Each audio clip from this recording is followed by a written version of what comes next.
कहा कि आप राणा सांगा को पराजित कर दिए हैं, चलिए ठीक है, फिर भी लेकिन हम आपको भारत में रहने नहीं देंगे, हम भारत में आपको रहने नहीं देंगे, आप आक्रमणकारी है, आप भारत पर आए, आक्रमण की, आपको जो लेना है लीजिए, जाइए भारत से। लेकिन बाबर तो मन बना चुका था, अब तो हमको रहना यही है। तो राणा सांगा के सेनापति मेदिनी राय ने बाबर को चुनौती दिया। राणा सांगा के सेनापति मेदिनी राय ने बाबर को चुनौती दिया। बाबर ने मेदिनी राय के भी चुनौती को स्वीकार किया और फिर बाबर ने 1528 ईस्वी में मेदिनी राय के साथ युद्ध लड़ा। उस युद्ध को इतिहास में चंदेरी का युद्ध कहते हैं। चंदेरी एमपी में पड़ता है, चंदेरी एमपी में पड़ता है, मध्य प्रदेश के भीतर चंदेरी नामक स्थान पर 1528 ईस्वी में बाबर और मेदिनी राय के बीच युद्ध हुआ था। इस युद्ध में बाबर की जीत हुई, मेदिनी राय की हार हुई। मतलब यहां तक जो है बाबर सिर्फ और सिर्फ अपने साम्राज्य को अस्थायित्व प्रदान करने का काम किया, अस्थायित्व, विस्तार नहीं, अस्थायित्व प्रदान करने का काम किया। यहां तक बाबर जो है 1528 में हुए चंदेरी के युद्ध तक जो है बाबर सिर्फ और सिर्फ अपने साम्राज्य को अस्थायित्व प्रदान करने का काम किया। और जब बाबर ने राणा सांगा को पराजित किया तो उनका जो साम्राज्य था, राणा सांगा का जो साम्राज्य था, राणा सांगा का जो क्षेत्र था वह बाबर के साम्राज्य में शामिल हो गया। फिर मेदिनी राय का जो क्षेत्र था वह बाबर के साम्राज्य में शामिल हो गया। तो इन यानी जो खानवा का युद्ध है और जो चंदेरी का युद्ध है, इन युद्धों के माध्यम से बाबर ने एक अपने साम्राज्य को अस्थायित्व प्रदान किया, दूसरा बाबर ने अपने साम्राज्य का विस्तार भी किया। तो इन युद्धों के माध्यम से सिर्फ अपने साम्राज्य को अस्थायित्व प्रदान नहीं किया है, बल्कि अपने साम्राज्य को जो है विस्तार भी दिया है। फिर आपको 1529 ईस्वी में बाबर ने घाघरा का युद्ध लड़ा है। 1529 ईस्वी में बाबर ने घाघरा का युद्ध लड़ा है। और जो घाघरा का युद्ध है यह बाबर और महमूद लौदी के बीच हुआ था। और जो महमूद लौदी था वह बिहार और बंगाल के अफगानी मूल के शासक थे। महमूद लौदी, बाबर ने महमूद लौदी को घाघरा के युद्ध में पराजित किया और इस युद्ध के माध्यम से बाबर ने बिहार और बंगाल पर भी अपने साम्राज्य को स्थापित किया। तो ये सब बाबर के द्वारा भारत में लड़े गए युद्ध है, ना कि बाबर का भारत के ऊपर आक्रमण है। तो इन युद्धों के माध्यम से बाबर ने मुगल वंश को एक अस्थायित्व प्रदान किया, मुगल साम्राज्य का विस्तार किया। मुगल साम्राज्य की स्थापना होने के बाद बाबर ने आगरा को अपनी राजधानी बनाई। मतलब बाबर की जो राजधानी हुआ करती थी वह आपको आगरा हुआ करती थी। बाबर की राजधानी आगरा हुआ करती थी। बाबर ने आगरा को अपनी राजधानी बना करके जो है शासन प्रशासन करना शुरू किया। जो मुगल साम्राज्य है, हर साम्राज्य की अपनी राजधानी रही है, तो उसमें मुगल साम्राज्य की जो राजधानी है, मुगल साम्राज्य की राजधानी आपको आगरा रही है। कहां रही है? आगरा। लेकिन ध्यान दें, मुगल साम्राज्य की राजधानी फतेहपुर सिकरी भी रही है, मुगल साम्राज्य की राजधानी लाहौर भी रही है, मुगल साम्राज्य की राजधानी शाहजहानाबाद भी रही है। लेकिन ध्यान रहे कि मुगलों की सर्वाधिक वर्षों तक राजधानी आगरा ही रही है। तो अगर मुगलों की राजधानी के विषय में पूछा जाए तो आपको आंसर टिक करना है आगरा। यहां पर मुगलों की राजधानी को जब आप देखेंगे तो आगरा से मुगलों की राजधानी बना था फतेहपुर सिकरी,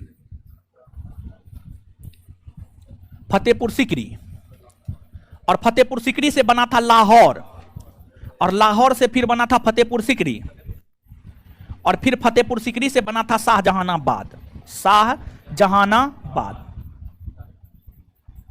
शाहजहानाबाद दिल्ली में है। कहां है? दिल्ली में। फतेहपुर सिकरी उत्तर प्रदेश में है। कहां है? उत्तर प्रदेश में। तो यहां पर ध्यान दीजिएगा, राजधानी के क्रम में, मुगलों के राजधानी के क्रम में जो चीज आपको याद रखना है, मुगलों की राजधानी आगरा से फतेहपुर सिकरी अकबर ने बनाया, और मुगलों की राजधानी फतेहपुर सिकरी से दिल्ली या शाहजहानाबाद, कहीं पर शाहजहानाबाद पूछता है, कभी कभी दिल्ली पूछ देता है, तो मुगलों की राजधानी को दिल्ली बनाने का श्रेय जाता है शाहजहां। किसे जाता है? शाहजहां। तो यहां पे गौर कीजिएगा, मुगलों की राजधानी फतेहपुर सिकरी बनाने का श्रेय अकबर और दिल्ली बनाने का श्रेय शाह। शासन प्रशासन करते हुए, साम्राज्य को विस्तारित रूप देते हुए, लड़ते हुए, अंततः बाबर का निधन दिसंबर 1530 में हो गया। दिसंबर 1530 में बाबर का निधन हो गया। दिसंबर के अंतिम दिनों में बाबर का निधन हुआ। बाबर के निधन होने के बाद उन्हें आगरा में दफनाया गया। आगरा में आराम बाग का निर्माण, आगरा में आराम बाग का निर्माण जो है आपको बाबर ने करवाया था, और आगरा के भीतर आराम बाग में ही बाबर को दफना दिया गया। लेकिन जब बाबर की वसीयतनामा पढ़ी गई तो बाबर ने अपनी वसीयतनामा में यह लिखा था कि उन्हें काबुल में दफनाया जाए, उन्हें काबुल में दफनाया जाए, और उनके वसीयतनामा को पढ़ने के बाद जो है बाबर को काबुल में दफनाया गया। समझ गए, वहां से आगरा के आराम बाग से हटाकर बाबर को काबुल में दफनाया गया। अगर बाबर का मकबरा आपसे पूछता है तो बाबर का मकबरा आपको याद रखना है काबुल। बाबर का मकबरा क्या याद रखना है? काबुल याद रखना है। अब बाबर को अगर हम देखें तो बाबर के द्वारा जो है एक विशेष प्रकार की लेखन शैली का विकास किया गया था। बाबर के द्वारा जो विशेष प्रकार के लेखन शैली का विकास किया गया था उसे हम लोग मुबैयान शैली कहते हैं। उसे हम लोग मुबैयान शैली कहते हैं, मुबैयान शैली कहते हैं। फिर बाबर ने जो अपनी आत्मकथा लिखी है, बाबर की आत्मकथा को हम लोग बाबरनामा कहते हैं, बाबरनामा कहते हैं। और जो बाबरनामा है यह बाबर के द्वारा तुर्की भाषा में लिखी गई है। यह बाबर की मातृभाषा थी। और देखिए ध्यान दीजिएगा, बाबर की मातृभाषा तुर्की और मुगल वंश का संस्थापक बाबर, अर्थात मुगलों की जो मातृभाषा थी वह आपको तुर्की थी। ध्यान दे, मुगलों की जो मातृभाषा थी, मुगलों की मातृभाषा तुर्की थी, मातृभाषा तुर्की थी। लेकिन मुगलों की जो राजकीय भाषा है, मुगलों की जो राजकीय भाषा है, मुगलों की राजकीय भाषा, देखिए राजकीय भाषा का मतलब होता है कामकाज की भाषा। राजकीय भाषा का मतलब होता है कामकाज की भाषा। तो मुगलों की राजकीय भाषा फारसी हुआ करती थी। मुगलों की राजकीय भाषा क्या हुआ करती थी? फारसी। और जो बाबरनामा है, बाबरनामा तो मूलतः तुर्की भाषा में लिखा गया था। कालांतर में जाकर बाबरनामा का फारसी भाषा में अनुवाद हुआ। बाबरनामा का फारसी भाषा में अनुवाद पायंदा खां और अब्दुल रहीम खां ने खाना ने किया। बाबरनामा का फारसी भाषा में अनुवाद पायंदा खां और अब्दुल रहीम खां ने खाना ने किया, तथा बाबरनामा का अंग्रेजी भाषा में अनुवाद श्रीमती बेब्रिज, श्रीमती बेब्रिज ने बाबरनामा का जो है अंग्रेजी भाषा में अनुवाद की, अंग्रेजी भाषा में अनुवाद की। तो आपसे पूछा जाता है, इसको भी आप याद रखिएगा, बाबर ने कई प्रकार के खतों का संग्रह किया जिसे हम लोग खत बाबरी कहते हैं, जिसे हम लोग खत बाबरी कहते हैं। और बाबर के सेनापति हुआ करते थे मीर बकी। बाबर के सेनापति जो मीर बकी थे, मीर बकी के द्वारा ही अयोध्या में बाबरी मस्जिद का निर्माण करवाया गया था। तो अयोध्या के भीतर जो है बाबरी मस्जिद का निर्माण, अयोध्या के भीतर बाबरी मस्जिद का निर्माण जो है आपको बाबर के सेनापति मीर बकी के द्वारा किया गया था। बाबर के सेनापति मीर बकी के द्वारा किया गया था, समझ गए। और अयोध्या में जो बाबरी मस्जिद है उसको ढाह दिया गया और वहां पर जो है अभी राम मंदिर जो है आपको बनाया जा रहा है। बाबर का जब निधन हुआ, बाबर अपने निधन से पूर्व अपना उत्तराधिकारी घोषित कर रखा था और उन्होंने यह घोषणा भी कर रखी थी कि मुगल वंश के अंतर्गत शासक पुत्र संतान होंगे। और बाबर ने यह भी घोषणा कर रखी थी कि मुगल वंश के अंतर्गत जो पुत्री संतान होगी वह विवाह शादी नहीं करेगी, वह विवाह शादी नहीं करेगी, क्योंकि होगा ये कि आपको पुत्री का भी जो है संपत्ति, माता पिता के धन संपत्ति में पुत्री का भी अधिकार होगा। अब पुत्री का जो हस्बैंड होगा, मतलब जो दामाद होगा, वो भी गद्दी प्राप्त करना चाहेगा, पुत्र संतान भी गद्दी प्राप्त करना चाहेंगे। एक तो पुत्र जो है बादशाह है, राजा है, एक से अधिक पुत्र, एक से अधिक पटरानियां हुआ करती थी, एक से अधिक रानियां हुआ करती थी। स्वाभाविक सी बात है, एक से अधिक संतान होंगे तो एक तो पुत्र संतान गद्दी प्राप्त करने के लिए युद्ध लड़ेगा, उसमें दामाद भी आ जाएगा तो और घमासान हो जाएगा। इसलिए मुगल साम्राज्य के अंतर्गत जो है यह नियम बना करके रखा गया था कि जो महिलाएं होगी वो विवाह नहीं करेगी। मुगल साम्राज्य की जो राजकुमारी होगी, मतलब जो बादशाह की बेटी होगी, समझिए जो बादशाह की बेटी होगी वो विवाह नहीं करेगी। ऐसी मुगल साम्राज्य में जो है आपको प्रथा विद्यमान थी। तो सामान्य तौर पर मुगल महिलाएं विवाह नहीं किया करती थी, मुगल महिलाएं विवाह जो है नहीं किया करती थी, मुगल पुरुष जो है आपको विवाह किया करते थे। अब देखिएगा बाबर, ध्यान दीजिएगा, बाबर जब भारत पर आक्रमण किया, भारत में मुगल वंश को स्थापित किया, तो बाबर ने यह भांप लिया कि जो भारत है, जो हिंदुस्तान है, यह हिंदुओं का देश है, हिंदुओं का देश है। और बाबर को इस बात का एहसास हो चुका था कि अगर हम भारत में हिंदुओं से मिलकर रहेंगे तो फिर लंबे समय तक हम बादशाह बने रहेंगे, लंबे समय तक हम बादशाह बने रहेंगे। अगर हिंदुओं से मिलकर नहीं रहेंगे तो फिर लंबे समय तक हम बादशाह नहीं बने रहेंगे। और बाबर ने अपने पुत्र हुमायूं को यह सूचना दिया, यह बताया, यह समझाया, यह निर्देश दिया कि अगर आपको भारत में अपनी बादशाहत कायम करनी है तो आप हिंदुओं से मिलकर रहिएगा, गाय का मांस नहीं खाइएगा, हिंदुओं से मिलकर रहिएगा, गाय का मांस नहीं खाइएगा। फिर हुमायूं अपने पुत्र अकबर को समझाया बुझाया कि अगर आपको भारत में अपनी बादशाहत को कायम करनी है तो आपको हिंदुओं से मिलकर रहना है। बाबर ने जो हुमायूं को कहा, हुमायूं उतना अमल नहीं किया, लेकिन हुमायूं ने जो अकबर को कहा, अकबर ने इसको काफी संजीदा से लिया, इसको काफी अमल किया।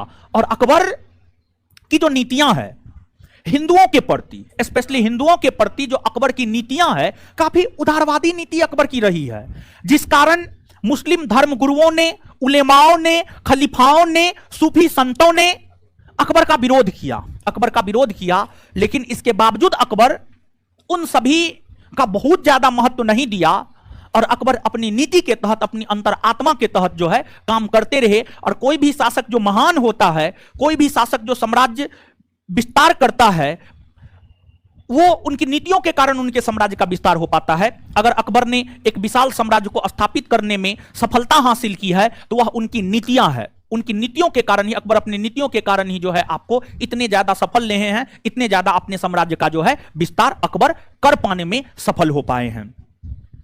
अब देखिएगा यहां पर साथ ही साथ बाबर ने कई सारी चीजों को भांपा, कई सारी चीजों को भांपा, कई सारी चीजों को बाबर ने समझा। बाबर जब चंदेरी का युद्ध लड़ रहा था तो एक अफगानी मूल का व्यक्ति था शेरशाह सूरी, अफगानी मूल का व्यक्ति था शेरशाह सूरी। शेरशाह सूरी चंदेरी के युद्ध में बाबर के साथ खड़ा था, शेरशाह सूरी चंदेरी के युद्ध में बाबर के साथ खड़ा था। और शेरशाह सूरी बाबर के साथ खड़ा था, यानी शेरशाह सूरी मुगल सेना था, मुगल सैनिक के तौर पर चंदेरी के युद्ध में भाग लिया। और शेरशाह सूरी जो मुगल सैनिक के तौर पर चंदेरी के युद्ध में भाग लिया, मुगल सेना में वह शामिल हुआ था, वह मुगलों की सैन्य व्यवस्था को समझना चाहता था। शेरशाह सूरी मुगलों की सैन्य व्यवस्था को समझना चाहता था, इसलिए शेरशाह सूरी मुगलों की सेना में शामिल हुआ। और आपको जो मुगल है, उस समय मुगलों को अधिक से अधिक सेना की आवश्यकता थी, तो सबको बाबर जो है मुगल सेना में शामिल कर लेते थे। शेरशाह सूरी ने मुगलों की सैन्य व्यवस्था को इस युद्ध के दौरान समझा और इस युद्ध के दौरान समझने के बाद शेरशाह सूरी ने अपने आप से कहा कि अगर सब कुछ ठीक रहा और हमारा भाग्य हमारा साथ देगी तो हम इस मुगल को भारत से बाहर कर देंगे। और कालांतर में हुआ भी यही कि शेरशाह सूरी ने मुगलों को भारत से बाहर कर दिया। चंदेरी के युद्ध के बाद जो घाघरा का युद्ध हुआ, घाघरा के युद्ध में शेरशाह सूरी मुगलों के विरोध में जाकर लड़ा था, मुगलों के विरोध में जाकर लड़ा था, क्योंकि शेरशाह सूरी अफगानी मूल का था और महमूद लोदी भी अफगानी मूल का था। तो शेरशाह सूरी को लगा ये तो हमारा भाई लड़ रहा है, हमारा वंशज लड़ रहा है, हमारे मूल के लड़ रहे हैं लोग, तो हमें महमूद लोदी का साथ देना चाहिए। शेरशाह सूरी ने महमूद लोदी का साथ दिया। तो एक तरफ चंदेरी के युद्ध में शेरशाह सूरी मुगलों के साथ लड़ रहा है, यानी बाबर के साथ खड़ा है, और दूसरे तरफ घाघरा के युद्ध में बाबर के खिलाफ खड़ा है। बाबर समझ गए ये बड़ी चतुर व्यक्ति है, इससे बच के रहना होगा। और जब बाबर मृत्यु की सैया पर लेटा हुआ था तो बाबर ने अपने पुत्र हुमायूं को स्पष्ट तौर पर यह बात कहा कि आपको बचकर रहना है। किससे? शेरशाह सूरी, शेरशाह सूरी से। लेकिन हुमायूं ने बाबर की इस बात की उपेक्षा की। जैसे आपके पिताजी कुछ कहेंगे तो आप थोड़े मानिएगा, नहीं मानिएगा, पड़ोसी जो कहेगा उसका खूब मानिएगा, लेकिन अपने माता पिता का बात नहीं मानिएगा। समझ गए? यही सत्य है, समझ गए? तो अब आप समझिएगा इस बात को कि हुमायूं ने बाबर की बातों को अनदेखा किया, बाबर की बातों की उपेक्षा की। अगर हुमायूं वहीं सचेत हो जाता कि बूढ़े बुजुर्ग कह रहे हैं, मृत्यु की सैया पर लेटा हुआ व्यक्ति कह रहा है, हुमायूं को तो लगा ये बूढ़ा तो अब जाने वाला है, इसे बकबका रहा है। समझ गए? और हुआ ये कि वही शेरशाह सूरी हुमायूं के नाक में दम करके रख दिया और वही शेरशाह सूरी हुमायूं को पराजित किया और हुमायूं को भारत से बाहर जाना पड़ा। हुमायूं को भारत से बाहर जाना पड़ा और एक समय मुगल सत्ता समाप्त हो गया। समझिए, एक समय जो है आपको मुगल सत्ता समाप्त हो गया। मुगल सत्ता समाप्त हो गया। क्या हुआ जी? भूकंप आ गया महाराज। पंखा हिल रहा है, उधर से हवा आ रहा है, इसलिए पंखा हिल रहा है। झूठ मूठ का डराते हैं लोग को।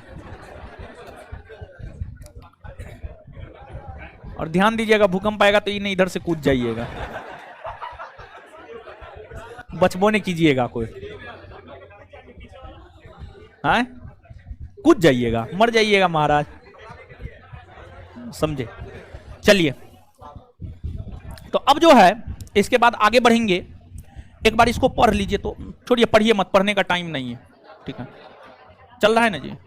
ठीक है, आइए तो याद कीजिए। तो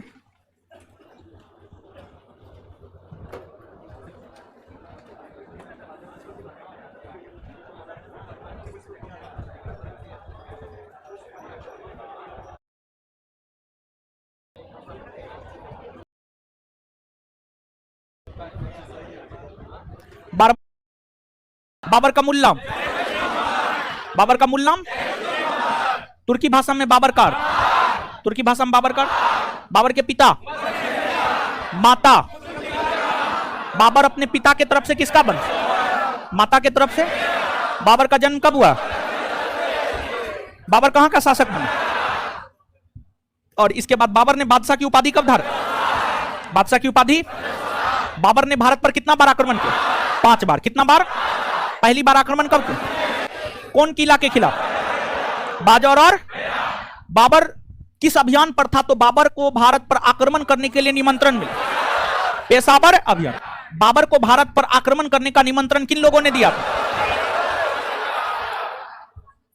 पानीपत का प्रथम युद्ध कब हुआ? इस युद्ध के माध्यम से बाबर ने भारत में मुगल सत्ता को स्थापित। तो बाबर ने किस युद्ध के माध्यम से भारत में मुगल सत्ता को स्थापित? पानीपत का प्रथम युद्ध। और इस युद्ध को जीतने के बाद ही बाबर ने प्रत्येक काबुलवासी को एक चांदी का सिक्का दिया, एक चांदी का सिक्का दिया, जिस कारण बाबर को कलंदर भी कहा जाता है। तो किस युद्ध को जीतने के बाद बाबर ने प्रत्येक काबुलवासी को एक एक चांदी का सिक्का दिया? एक एक चांदी का सिक्का दिया।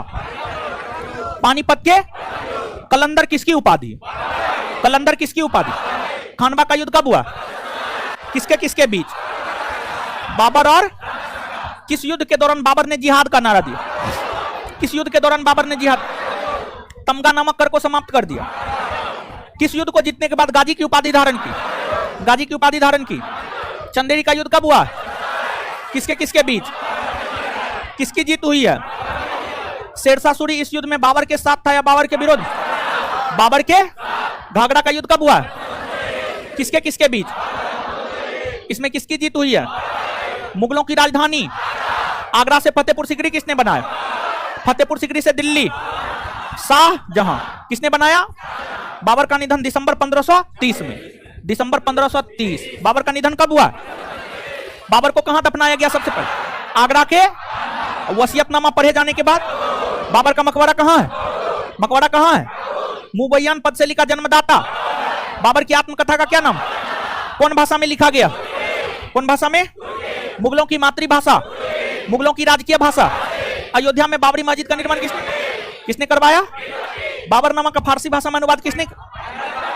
पायंदा खां और अब्दुल रहीम। पायंदा खां और अब्दुल रहीम खाने खाना। समझ गए? बाबर खत्म नहीं हुआ है, आगे बाबर के विषय में और बताना है अगले क्लास में। ठीक है, बैठे रहिए, शांति से बैठे रहिए, शांति से बैठे रहिए, अकबकाइए नहीं। ठीक है,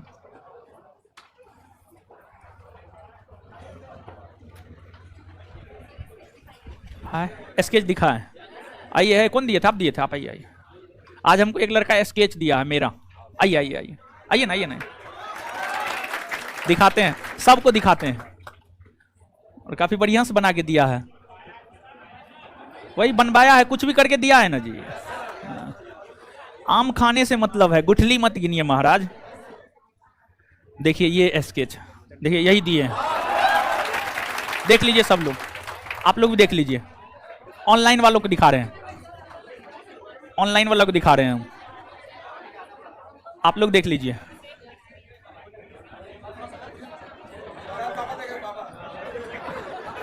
वो तो अलगे बावड़ है। चलिए ठीक है, बहुत बहुत धन्यवाद आपको, खुश रहिए। इसको रख दीजिएगा हूं। चलिए अब सुनिए, हल्ला नहीं, हल्ला नहीं, हल्ला नहीं, हल्ला नहीं। देखिए, आप अपनी तैयारी को जितना अधिक पुख्ता बनाना चाहते हैं उतना अधिक पुख्ता बनाइए, बेटर बनाइए। अरे पहले से आप पढ़ रहे हैं, ठीक है, पहला बैच है आप लोग, आपके बैच में ऑनलाइन में हर सब्जेक्ट का वीडियो उपलब्ध करवा दिए हैं, हर सब्जेक्ट पढ़ाएंगे, वीडियो उपलब्ध करवा दे रहे हैं, समझ गए? तो बेहतर बनिए। और इस बैच से देखिए, सामान्य तौर पर जो फाइनल रिजल्ट आता है वो लगभग मान लिया जाए ना 20-30% रिजल्ट आता है, 20-30%, 100 में 20-30 का फाइनल रिजल्ट आता है। और फाइनल जाते जाते तो 10% हो जाता है, फाइनल जाते जाते 10% हो जाता है। लेकिन आप लोग पहला बैच हैं तो हम चाहते हैं कि इस बैच से 50% रिजल्ट है, कम से कम 50%, समझ गए? तो ताली बजाने से नहीं होगा, किताब कॉपी पर मेहनत करने से होगा, समझ गए? हम आपको इतना सुविधा दे रहे हैं, मतलब सुविधा ये दे रहे हैं कि जो है, और देखिए पुराना नोट पर भी हम पढ़ा करके आपका रिजल्ट ले सकते हैं, लेकिन फिर भी हम आपके लिए मेहनत कर रहे हैं, नोट में चेंज कर रहे हैं, बदल रहे हैं हर चीज, और ध्यान रख रहे हैं कि आंसर गलत ना हो, हर चीज हम कर रहे हैं, ठीक है? तो आपका भी दायित्व बनता है कि थोड़ा सा मेहनत आप भी करें, समझ गए? तो दिन रात एक करके मेहनत कीजिए। और जो है मैथ रीजनिंग, स्पेशली लड़की के विषय में बोल रहे हैं, लड़की का मैथ रीजनिंग जो है थोड़ा सा कमजोर होता है, तो लड़का लोग का भी होता है, ठीक है? तो अभी से जो है मैथ करवाएंगे, हम तो बोले हुए हैं करवाएंगे, हम कहां बोले? पहले एकदम आज से जो है नया जीवन जीना है, समझ गए? नया जीवन जीना है मतलब नए तरीका से होमवर्क करना है, और दो होमवर्क जो है आपको हम करवाएंगे। तो आपको जो है घटना चक्र हम आपको फॉलो करवा रहे हैं, तो घटना चक्र तो जाएगा ही। तो घटना चक्र में क्या करवा रहे हैं अभी? ज्योग्राफी ना, ज्योग्राफी में कहां तक हो गया? 2 नंबर हो गया, 2 नंबर हो गया। आज से 3 ना जाएगा, 3 भी हो गया, 3 भी दे दिया। अच्छा ठीक है, पूछेंगे भी अभी। अगला होमवर्क है चैप्टर नंबर 4, प्रजाति और जनजाति, प्रजाति और जनजाति, ठीक है? तो अभी पूछेंगे चैप्टर नंबर 3। तो ज्योग्राफी का पहला होमवर्क आपका यही है। अब जिससे पूछ रहे हैं वही जवाब दीजिएगा। और कीजिए, देखिए घटना चक्र, भारत का भूगोल जो पीसीएस का घटना चक्र है उससे देते हैं क्वेश्चन ऑनलाइन वाले लोग, ठीक है? इसको कीजिए, जिसको उठा करके पूछ रहे हैं वही जवाब दीजिएगा। खड़ा होइए, खड़ा होइए, उधर उधर उधर की उठाए। भारत का कौन सा, पढ़े हैं या नहीं पढ़े ईमानदारी से? अरे पढ़े हैं या नहीं पढ़े? रीड करने से नहीं होता है, ठीक है? बढ़िया से पढ़ के आइए, बैठिए, पढ़ के आइए, बैठिए। पढ़ के ही नहीं आए तो पूछने से क्या मतलब? पढ़ के आए? खड़ा होइए। भारत का कौन सा राज्य अधिकतर राज्य के साथ सीमा को छूता है? बैठ जाइए, खड़ा होइए। नहीं पढ़े? इधर इधर इधर खड़ा होइए, उधर। अरे हाँ, देश के पढ़े हैं हाँ या ना? देश के किस प्रदेश में यानी किस राज्य में सबसे अधिक जिला है? उत्तर प्रदेश। बैठ जाइए, अरे उधर खिड़की के पास, खिड़की के पास खड़ा होइए। हाँ, आगे वाली नहीं, पीछे बोलिए। भौगोलिक क्षेत्र की दृष्टि से भारत के निम्न जिलों में से कौन सा जिला सबसे बड़ा है? लेह, कच्छ, जैसलमेर, बाड़मेर। कच्छ, कच्छ, कच्छ, गुजरात का कच्छ। बैठ जाइए, कच्छ होगा, कच्छ होगा। लेह कैसे होगा? लेह लद्दाख। देखिए एकदम पूरा विस्तार पूर्वक दिया हुआ है, देखिए ना। हाँ ठीक है, नहीं कच्छ होगा। क्या क्या? नहीं तो कच्छ होगा, कच्छ होगा। चलिए आई रोए, और क्या है हाँ या ना? असम कुल कितने राज्य एवं केंद्र शासित प्रदेश के साथ हैं? 7। बैठिए। भारत के समस्त राज्यों में क्षेत्रफल के अनुसार उत्तर प्रदेश का कौन सा स्थान? चौथा। कौन सा स्थान है? टोपी चश्मा उठिए उधर। हाँ, भारत का कोहिनूर कौन राज्य को कहा जाता है? आंध्र प्रदेश। बैठ जाइए, उधर पिलर के पास उठिए। हाँ, मणिपुर का अधिकांश धरातल है क्या? मैदानी, पठारी, दलदली, पर्वतीय? पर्वतीय। क्या है? पर्वतीय। बैठ जाइए, ऐ उठिए। भारत का सिलिकॉन वैली कहाँ स्थित है? बंगलुरु में। बैठ जाइए, इधर से उठिए, उधर उठिए ना, बकलोल भी इधर इधर इधर, फर्स्ट वाली। हाँ हाँ, राष्ट्रीय राजधानी क्षेत्र में सम्मिलित नहीं है कौन राज्य? पंजाब। बैठ जाइए,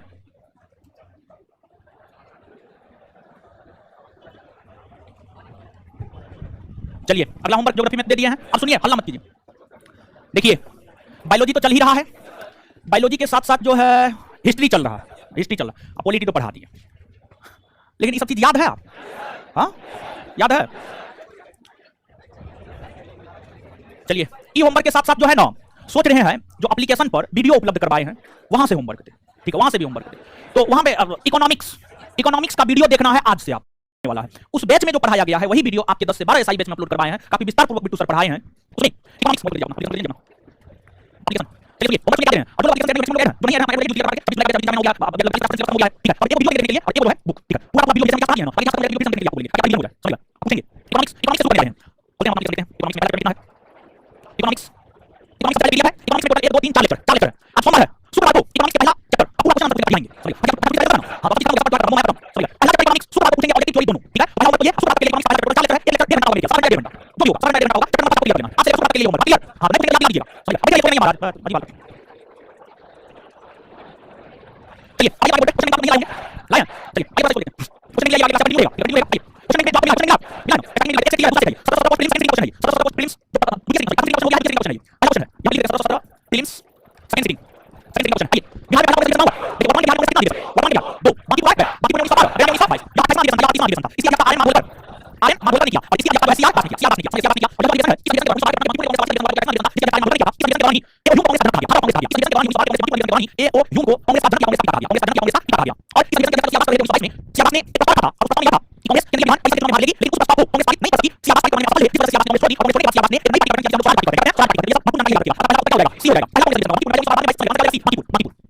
बाकी भारतीय उद्योग निवेश बैंक का है भारतीय उद्योग निवेश बैंक है Indian industrial investment bank Indian industrial investment bank इसमें क्या हम सरकार हुई 22 बैंक को बदल दिया और संख्या है आपको संख्या है कोलकाता 1857 से 1857 तक है इस पुस्तक के नाम मार्क्स और एफ एंगल्स मार्क्स और एफ एंगल्स के नाम मार्क्स की है उसमें एफ एंगल्स का निश्चित किया है आगे आइए अपने संबंध से मुख्य पार्टी का संबंध है ओडिशा से ओडिशा के साथ झारखंड में बिहार में बनाया है और क्या का संबंध है बिहार से इस बिहार से आगे इंडिया में कौन है इंडिया में कौन है राजेंद्र प्रसाद इंडिया में फ्रीडम सुभाष चंद्र बोस है Indian TV Indian stable Indian TV Subhash Chandra Bose आपका है इंडियन स्टेबल इसका मतलब है एक बात लिखी गई है मिसाल के दोस्तों आ गया करेंगे समझ है मुझे एक बड़ा सवाल मिसाल के दोस्तों आ गया गुजरात वाले क्या गुजरात में हो गया कुछ खबर है मिसाल के दोस्तों आ गया मिसाल के दोस्तों आ गया और मिसाल के दोस्तों करने बस यहां से मुझे बच्चे उनकी मां सॉरी बच्चा की मां को निशुल्क करना इस जो आपको देखा मिसाल का तो बात करने लगा इस को कौन संरक्षण इसलिए मैंने कहा कि कौन संरक्षण का मंडल प्रोटोकॉल 16 नंबर 1980 का मंडल नाम का और मंडल प्रोटोकॉल हुआ है 1 जनवरी 1980 हुआ है और ये संरक्षण का मंडल दिवस इसका उपयोग कैसे करने के लिए भाई इसका उपयोग भाई इस समय महात्मा गांधी किया है सबसे बड़ी गेल जैसा इंडिया भारत का संविधान बहुत बड़ा है ओडिशा ओडिशा सॉरी चलिए आगे ले जाएं इससे आगे ले जाएं